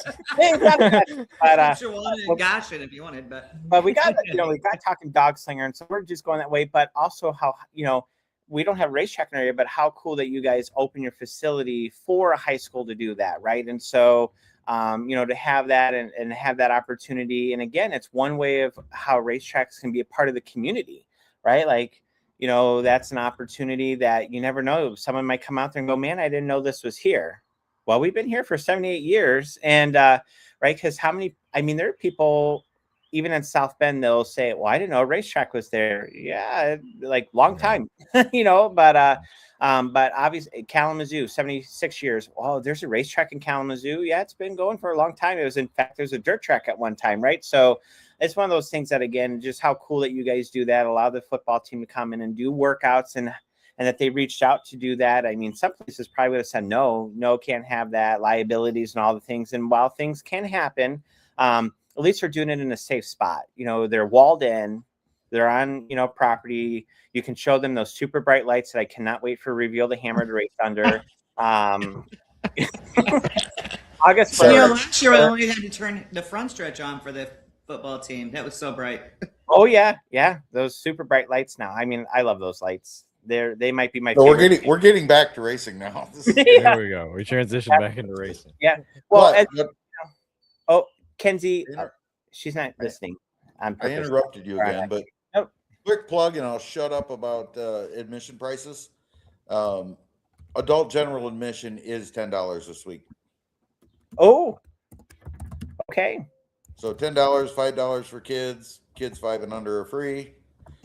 Just kind of normal in that aspect, but adult general admission is $10, and of course, concessions, etc., will be open. Yep. So yeah, $10 to get in and watch. It's going to be well over 300 laps, because red flags don't count as part of the time frame. So it's not like it's a running clock with red flags or anything. Like because that's the only time you'll stop the race, right? You won't have like cautions or anything. It's going to be green or red, like an Enduro. Yes. Does. Yep. So if it's a red flag, time stops. So you're probably going to have well over 300 laps of racing easily. I mean, if you guys had like 3, whatever it was last year, I mean, you're going to get there again. Who knows? You might get a team who's just bonkers fast and might get close to that 400 mark. So, there's a couple less turns involved here, and obviously a little bit less distance by changing to the Roval layout. So maybe we hit the 400 mark. It may be maybe less distance, because by the time you go, who knows? It wrench it up. I think it may be the other way. Either way, it's just gonna be a fun night. Oh, absolutely. So I'll do the graphic one more time, because it is almost 8:30. So this is a good chance it's at the half-hour mark. Survivor 180 information. So again, it's one car, gut and go style, nod car, but you can also bring a Hornet. So if you have a Hornet. 3 team members. So you do have to have 3 team members. It's $100 registration for the team. The registration form is on newpierspeedway.com under the tab driver info. Click forms. This price does not include the pit pass, which is $30 on pit pay. Easy to do. You go in and go to pit pay, New Pierce Speedway, upload your driver's license, do the things, and you sign the waiver form. And you can do that and save some money, or you can pay $35 at the gate on Saturday. Each driver on that team must log at least 30 minutes during the 3-hour Enduro. So that's 90 minutes between the 3 team members. And then the last 90, you can divvy up however you see fit. And then 20 plus teams, there will be $2,000 to win. Again, the payout, if you go to photos on New Pierce Speedway's Facebook page, go to photos, scroll just a little bit. It's right there. It says at the very top, 2006 Survivor Enduro 180. And that has all the information on there. And then if there is less teams, although it doesn't sound like it, looks like we're trending up on the team count. But if there were to be less than 1,000 win, which is still, go to a junkyard, buy a decent car, for $200, $300, $400, you can still walk out a winner on the positive side there. So again, a chance to do something different, whether you're a non-competitor or weekly racer or haven't raced before, want to come out to the racetrack and give it a shot. Might be a spectator racer or drifter and you want to do something different, come on out. So again, racing starts at 5, gates open at, you said 2? Pit gates open at 2, spectator gates open at 3. 3. Yeah, and you'll have concessions, all that $10. What are kids 6 through 12? Are they $5 or less? $5. $5. So $10 for adults, kids 6 through 12 are $5, and kids 5 and under are free. And what's a kid pit pass? They're the same. Same. All right. So so again, definitely take advantage of that. But other than that, like I said, I know I'm excited to be there and see what you guys are going to do this year with that. Yeah, your ladder's still up. You didn't take down. But yeah, that was my fault. We got busy talking. I was good for most of the season, but after that race, I think Buju hit his head on the way out. But yeah, you're doing just fine. Your microphone was issues earlier. Yeah, I guess Axel wanted to say hi. Tell him hi, Axel. But other than that, again, Chris, thank you. And Tracy, I know Tracy on the sidelines, but I know she's part of the conversation too. Thank you guys both for coming on again. And I know I asked pretty last minute. I sprung a live on Tracy. She was on the side of me, and I'm like, watching all this talking, but let's get some backstory behind this. And so I had to find the victim, and she just happened to be the first victim that I saw. And then we tried to pass straws to see who would actually do it. And then I just turned and said, "Hey, Tracy." She was on the, and it's like, now you can't that run. That was when I was hiding in the pit office. Yeah, well, yeah, you had a lot going on in the pit office, and again, you guys you're short staffed on Saturday, so that's the thing. Like, you worked through all that and got stuff done, but again, people got to give credit where credit is due. Like, when tracks are short staffed, that means that, a lot of people have to take on extra roles and tasks and all that. And so, you definitely, everyone was kind of passing around what to do to jump in. So big credit, because there's some places that staff would be like, no, that's not what I'm paid to do. And they would just leave. Right. So no, we do a lot of cross training. So we do a lot of cross training. We do a lot of we have a lot of utility people, as I say, which is great, and especially when this E. coli lettuce breakout is going around, it takes part of our people out. Oh no.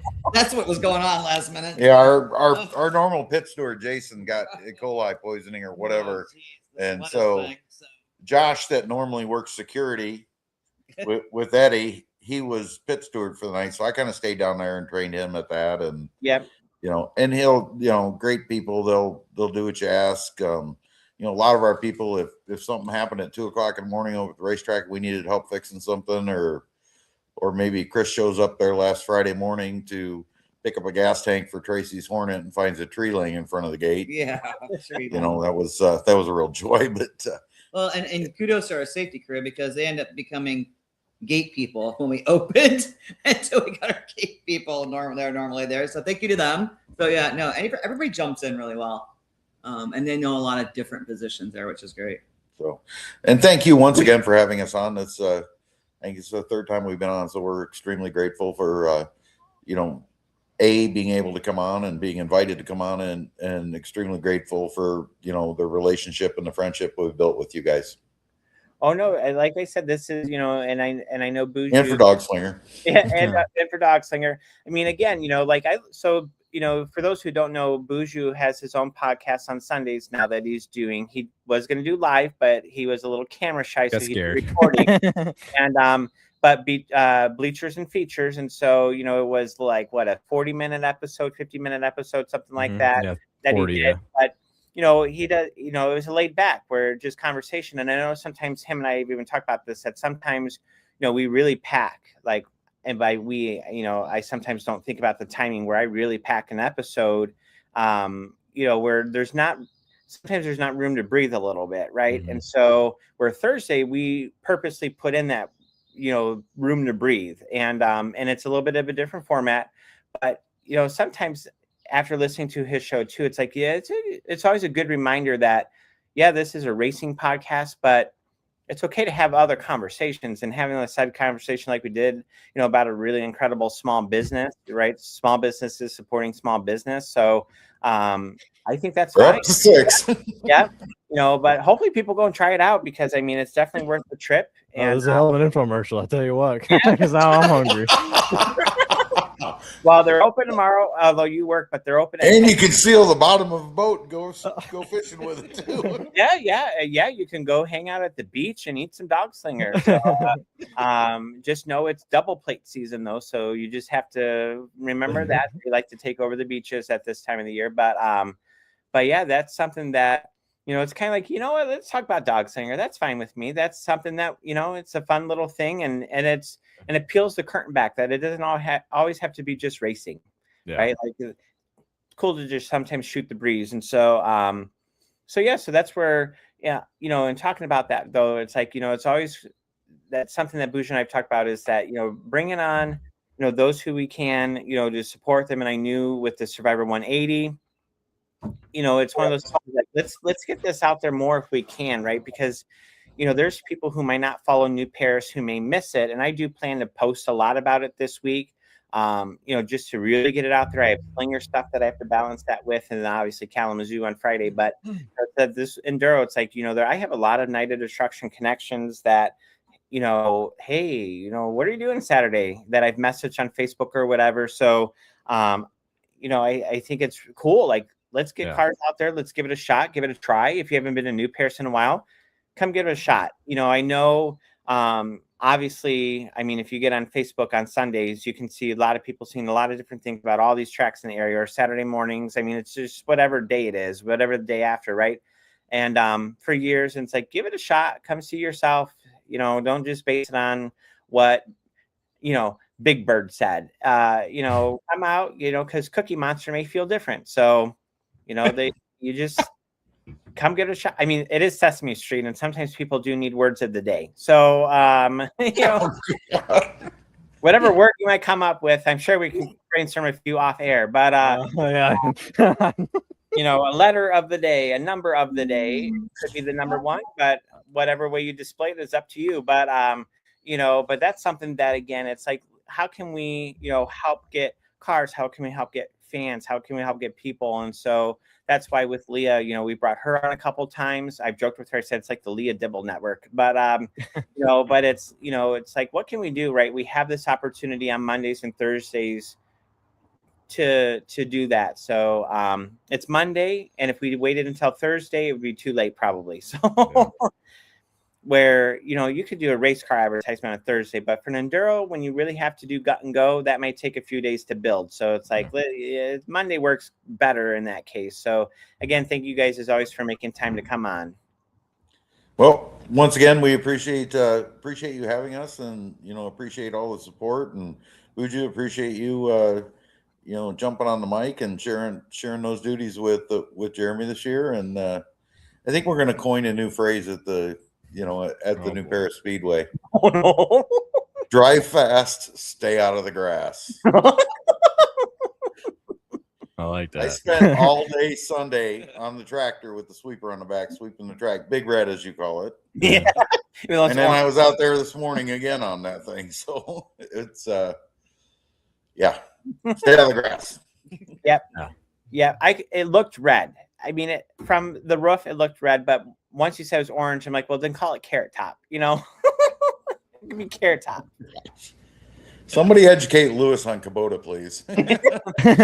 Well, and I should know, because there's one in Stevensville right across from the high school. Like, there's literally a whole dealer right there. So I should know that. But I mean, unless it's a John Deere, it all looks the same to me. Just like I don't get on tractors. I don't drive tractors. I don't do anything with tractors. So yeah. Remember the cross training? Yeah. You may be on that Kubota someday. So haven't done it yet, but I could bribe you with dog singer. Be like, I don't know. Sometimes I want to get on the flag stand and just from the flag stand, but wave a flag or something. Be like, someone else can take over videography. There's a lot of people who think they can do it, so get up on the roof and do it. So show me how to do it. But that falls the same for being a promoter. Yeah, track owner. Yeah, there's a lot of pros out there. Yep. Well, and I told someone the one day, because they were just being downright rude, and so I know some Racing America people, and I have some connections to the pricing. I'm like, okay, when they were saying something, and then we'll not end there. We'll do something positive. But I'm like, okay, Racing America videographer gets $300 for a day. Their audio people get about $300 to $500, depending on experience. These are individual positions. Social media gets $150 for the day. And then you have a broadcast manager who does all the editing and the producing and all the things with the graphics. They get about $400, $500, some $300, depending on where they are or their experience. And I went, so add all that up. That's about $950 to a little over $1,100, $1,200. And I went, I could tell you Top Row doesn't make that. And I do social media. I'm the videographer. I do all the graphics and the lineups and all the things. And I'm editing and I'm publishing. And I now do my own audio. So I'm like, add up all those positions. I could tell you nowhere near that. So I said, if you're willing to go do that, go on the roof. Show me how. So I'm like, because I'm learning as I go, right? But it's like I have all those positions in one person. So it's like, just remember that, we're, just like Boujou when he's doing his stuff, he doesn't maybe get it as much yet, but he will as he gets bigger. And it's going to be like, go do Boujou stuff then. You don't like his podcast? Go do his podcast then. Show him how to do it. So, because there's a lot of people who think they could do podcasts and I don't see them doing it yet. So it's like, we're doing our part to promote the sport. So, just until you've done it or walked those shoes, right? That's why Leah Dibble's number one thing that I always remember is your savings account on the line. And if it's not, then I don't know, probably don't have much to say about it then, right? Because it's not your savings. It's not your future. So it's like, I don't know, people just need to appreciate, like what you guys do, having a track. I mean, look how many tracks in this area alone for sale or closed or bulldozed, and Jesus took the wheel on one. And Dollar Generals and data centers can take the wheels on the others, right? So it's like, we need to remember that. Like, we have these places. Let's be mindful of that. Let's be appreciative. That doesn't mean everything's hunky-dory, but that also doesn't mean just adjudicate everything on Facebook, right? That's what's so exhausting is everything has to be on Facebook. It's like, come on, like we can have adult conversations in person. So, but also just remember, like, there's people who are willing to do this stuff and take all that. So it's like, we could be like Rockford, we could be like Ileana, like, let's just remember that. So, so that's why I definitely appreciate you guys. And it's like, let's get you on here to talk about this 180 Enduro, because it's one more thing that you guys are doing, an opportunity to go do something. We only have so many. It's going to snow soon. It may not feel like it tomorrow, but it's July. That means we're not that many months away from snow and blizzards and -20 wind chill. It's coming.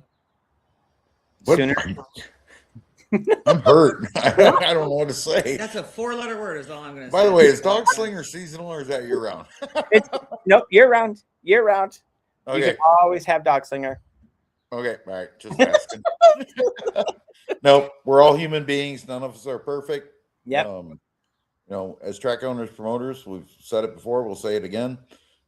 We make our mistakes. We probably make mistakes nightly. If we do, we try to own it the best we can. And, it's just sometimes on social media, it's like Tracy Rye's been behind the wheel of the car. We're not out there on the track, and drivers make mistakes too. We're all human, let's not kill the sport. Let's have some fun. Yep. Like pulling into the infield where it's flooded instead of going up top and pulling out the exit gate there. Hey. Mistakes happen. They do. We don't know anyone who did that though. No. Nope. Don't know nothing about it. I heard something about Boujou and a Hornet, but I haven't seen the car yet. Yeah, technically I'm not New Paris legal if I read the rules right, so we'll have to have discussion on that. But we will. And you may, before the end of the year, see Tracy's Hornet out. So she's had that for 9 or 10 years now. Oh boy, still running strong. As soon as somebody gets back out to the barn and changes the gas tank and brake lines and it's not time. But yeah. Yep. Oh, I was going to say, I know you guys have been super busy, but Benny Miller, we talked about Motorhead Miller Mafia doing like the Motorhead Miller race.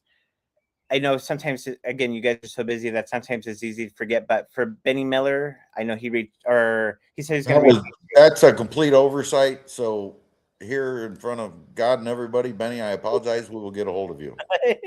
So I just saw that come through and I'm like, ooh, better remind you, because I know he was talking about, I didn't know when he was contacting you, but I knew he was contacting you guys. And so but like I said, I know you guys are busy. I mean, Chris, you spend so many hours at the racetrack now that you're doing all these different things, and then working on Tracy's Hornet so she can get in the Hornet and, you know, go race around and show them how to do it, right? So people forget that she raced a Hornet before, so you know she knows what she's doing. So I'll let her respond to that.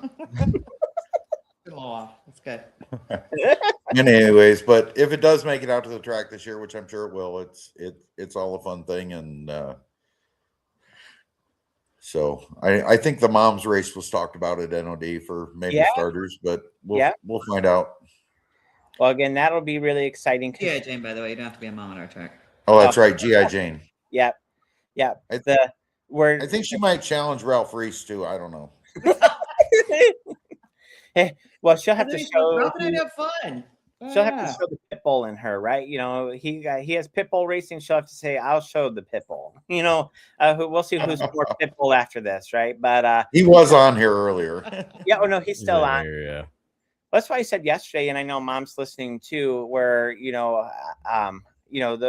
when like Mom's short, right? So I'm like, if there's anyone I'm not going to make mad, it's Mom. So because she's short, she'll fight. It doesn't matter, right? So Tracy kind of has that height advantage where it's like, I don't know, I'm not going to challenge Tracy. If other people want to go for it, but I'm not going to. So like, oh gosh, I'm not going to do that. So hey, if you're going to do that, it's front stretch. We'll pay you $500. So seeing her out in the pits, you're out. Yeah. But seeing her in the car would be really fun to watch. It's kind of like I talked about, Donnie Ritter. I always heard stories of him racing, and I got to see he did the Bad Santa Enduro, and I'm like, man, he's out there having a blast. And so sometimes, right, you just got to throw the hair back, right, and get out there on the track or do something if you can. And sometimes it's like just do something different, get different scenery. So that'll be really exciting to see her out there soon. More to come. Soon. I think I may have to head out there tonight and start working. I don't know. Well, so anyways, thanks you guys. Yep. Thank you again. Yeah. Thank you guys. Remind everyone, we have been talking about the Survivor 180 Enduro. Again, once we're off stream, you'll be able to go back and watch, see all the things that started about 7:46, 7:47 into the show, talking with Chris and Tracy. So I'll show the graphic one more time, where Survivor 180 information, again, gut and go style car minimum, but if you have a Hornet with the cage and all that, you're welcome to bring that out too.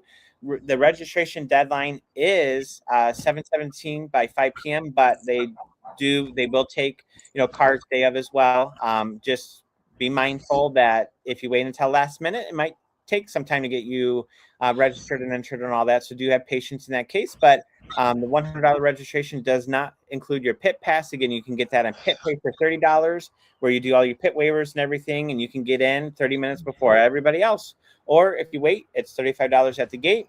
Each driver on this team must race at least 30 minutes during the 3-hour Enduro. So at least 90 minutes of that time must be spread evenly between 3 drivers. After that, you can divvy it up however you want.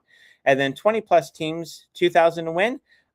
Anything less than that will be 1,000 to win. So again, pretty good payout for the Survivor 180. And it's not the oval; it will be a New Paris Roval in Amish country. So you'll get to horse and buggy your way around the hottest quarter mile. Excuse me. It's going to be fast too on Saturday, but hottest quarter mile in the Midwest. So again, we've been talking with Chris, owner of New Paris, Tracy off screen, but also owner of New Paris. And again, appreciate you guys so much for coming on and being a part of this. And other than that, Bougie, anything else good for the group? No, sir. All right. Well, I have a crap ton of editing that I get to go do. So I'm going to go do that and dream of Dog Slinger. And when I get it tomorrow, Chris, I'll send a picture of it and just. We're up to 7. Yeah. But other than that, for I guess on Saturday it's going to be turning left and right, but Boujou, it's almost time to turn left and go fast because we'll see you at the races. See everyone at the races.